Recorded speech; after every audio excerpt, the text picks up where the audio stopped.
Chers amis boursicotteurs, il semblerait que nous puissions être dans un crash 2.0. Le S&P 500 était en baisse aujourd'hui de 3,5% et le Dow Jones autour de 900 points. Alors, grosse journée en bourse, grosse journée dans le rouge. Alors aujourd'hui, on va discuter de quelles sont les causes de cette chute sur les marchés boursiers, à savoir, est-ce que ça va se continuer? Est-ce qu'on va revivre ce qu'on a vécu au printemps?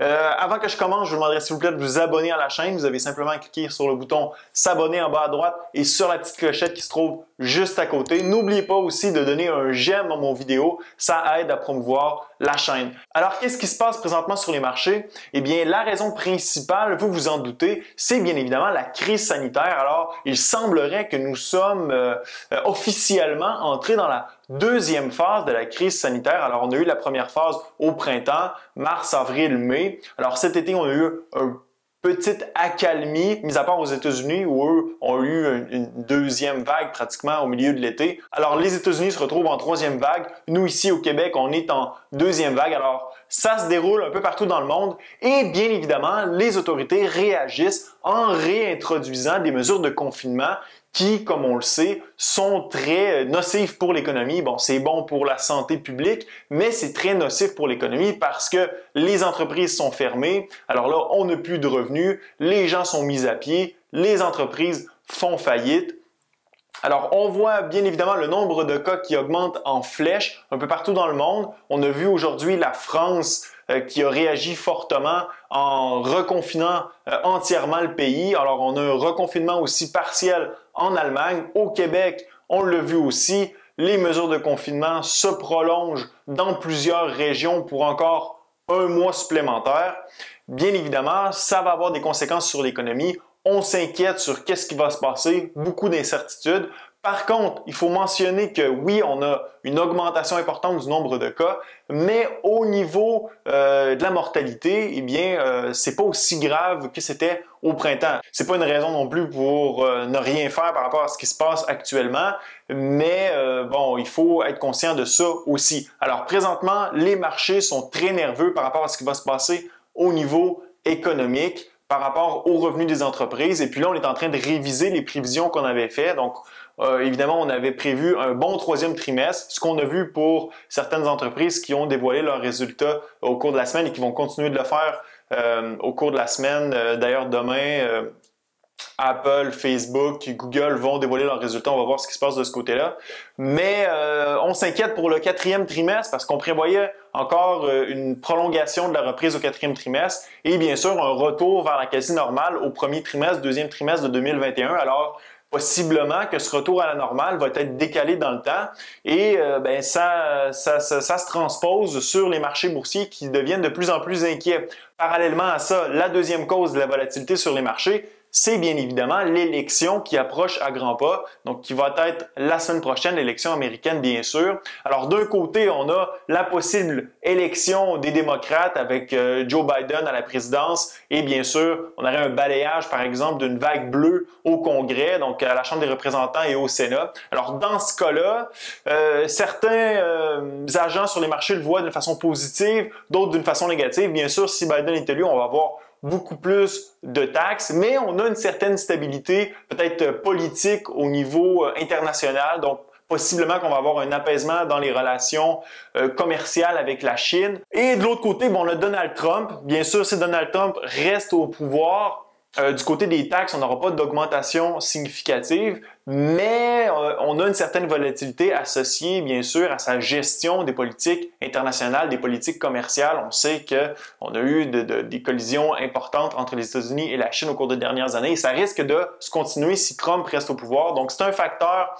que les marchés prennent en compte. Malgré le fait qu'aujourd'hui, je pense que c'est JP Morgan, ont dévoilé dans une étude que ce serait positif pour les actions si Trump resterait au pouvoir. Bien sûr, les entreprises ne seraient pas taxées davantage comme propose de le faire Joe Biden. Donc, on a cette volatilité-là qui s'ajoute à la crise sanitaire. Et la troisième raison de la chute sur les marchés, eh bien, elle est due au blocage politique aux États-Unis qui a lieu au Congrès entre la Chambre des représentants et le Sénat. Alors, on n'a pas été en mesure de s'entendre pour un deuxième package de stimulus économique pour permettre aux gens de respirer un peu. Alors, bien évidemment, là, ça crée beaucoup d'incertitudes. La plupart des économistes sont d'accord pour dire que ça prend une intervention gouvernementale pour éviter la déflation. Et de ce côté-là, les politiciens aux États-Unis n'ont pas réussi à s'entendre pour livrer en ce sens. Alors là, on a encore beaucoup d'incertitudes par rapport à ça parce qu'on le sait, lorsqu'on a un stimulus économique, c'est bon parce que les gens reçoivent de l'argent, les entreprises reçoivent des prêts du gouvernement.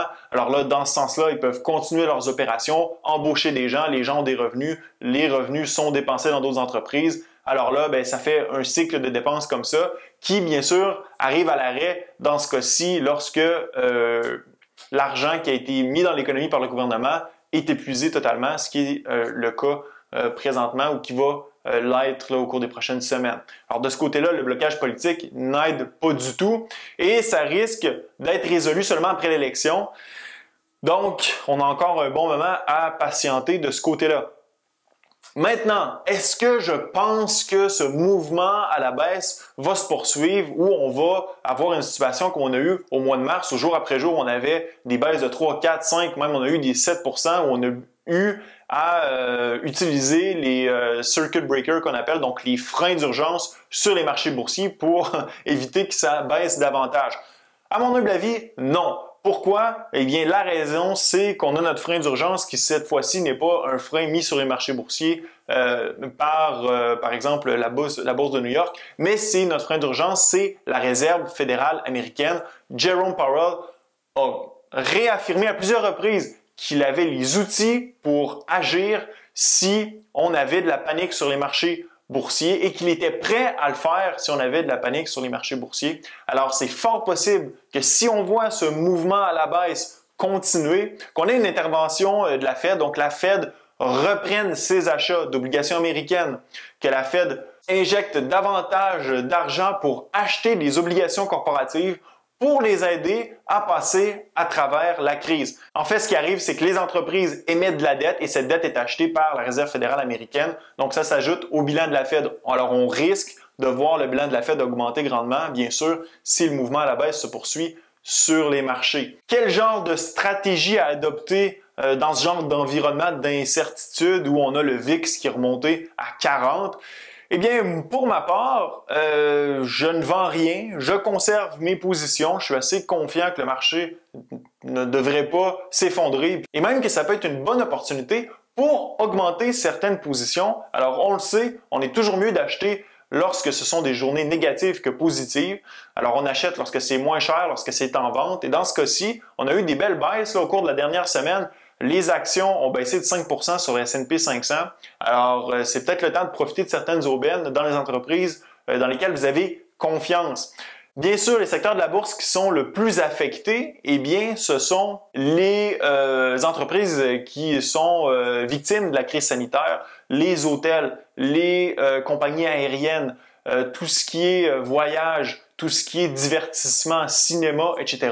Alors là, on a un gros problème du côté de ces entreprises. Comme vous savez, je suis Air Canada beaucoup sur cette chaîne, Uber aussi. Alors, ce sont des entreprises qui peut-être vont être plus à risque là, si on a vraiment une grosse deuxième crise sanitaire et que les mesures de confinement, par exemple, on a beaucoup d'incertitudes aussi à qu'est-ce qui va arriver si Biden est élu. Est-ce qu'il va imposer un confinement national aux États-Unis? Alors là, ça pourrait créer beaucoup de problèmes au niveau économique sur les marchés boursiers. Alors, c'est toute cette incertitude présentement qui affecte grandement les marchés boursiers. Pour ma part, comme je vous ai dit, je conserve mes positions, je regarde s'il y a des aubaines, si c'est le cas, j'ai investi. Bien sûr, si vous investissez sur marche, vous avez beaucoup de dettes, c'est peut-être le temps de réduire votre dette parce que vous pourriez vous retrouver avec les culottes à terre. Sur ce, j'espère que vous avez apprécié la vidéo d'aujourd'hui. N'oubliez pas de donner un j'aime. Ce fut un plaisir d'être avec vous. À la prochaine.